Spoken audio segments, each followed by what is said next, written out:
धर्म करने वाले कई बार संकटग्रस्त पाए जाते हैं। उनके जीवन में बड़े संघर्ष होते हैं और जो धर्म से कोसों दूर हैं, वो मौज मस्ती से जीते हैं। ऐसा क्यों? इसका समाधान देते हुए रहनसार ग्रंथ की 29वीं गाथा में ग्रंथकार लिखते हैं, बड़ी सुंदर गाथा और बहुत सुंदर जवाब है। प्रश्न एकदम मजेदार प्रश्न है।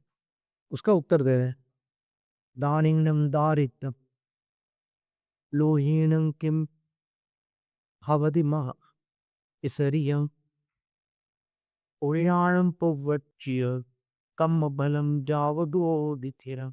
बड़े बड़े दानवीर कई बार दरिद्र होते देखे जाते हैं। जैसे अकृत पुण्य की कथा में आता है कि उसके जो पिता थे अकृत पुण्य के, वो ग्राम प्रमुख थे और उनकी जो पत्नी थी मृष्टदाना। कभी कोई साधु उस गांव से ऐसा नहीं निकलता जिसके आहार उनके घर ना। बड़े दानवीर थे, लेकिन कालांतर में जब वो पुत्र माँ के गर्भ में आया, क्रमशः सारी संपदा नष्ट हो गई, सारा कुटुंब परिवार उजड़ गया। और जब उस बच्चे ने जन्म लिया और तब केवल माँ और पुत्र दो शेष रह गए।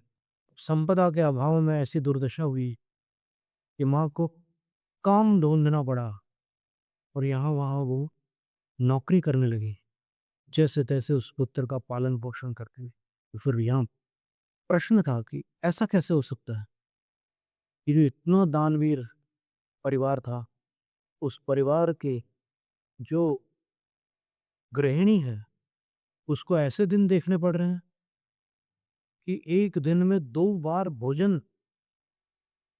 प्रतिदिन नसीब नहीं हो रहा। कभी मिल जाए तो मिल जाए और कभी ना मिले तो ना मिले। ये स्थिति कैसे बन गई?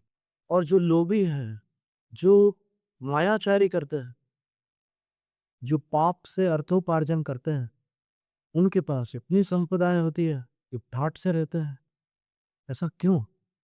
तब फिर उसका उत्तर दिया। गाथा के पूर्वार्ध में प्रश्न था, उत्तरार्ध में आचार्य कहते हैं, ओयानम उपवच्चित कम फलम। दोनों के पूर्वार्जित कर्म का फल उनको प्राप्त हो रहा है। देखने वालों को वो पूर्व भाव का कुछ नहीं दिखाई दे रहा है। उनको इस जन्म में वो क्या कर रहे हैं और क्या पा रहे हैं, इतना ही दिख रहा है।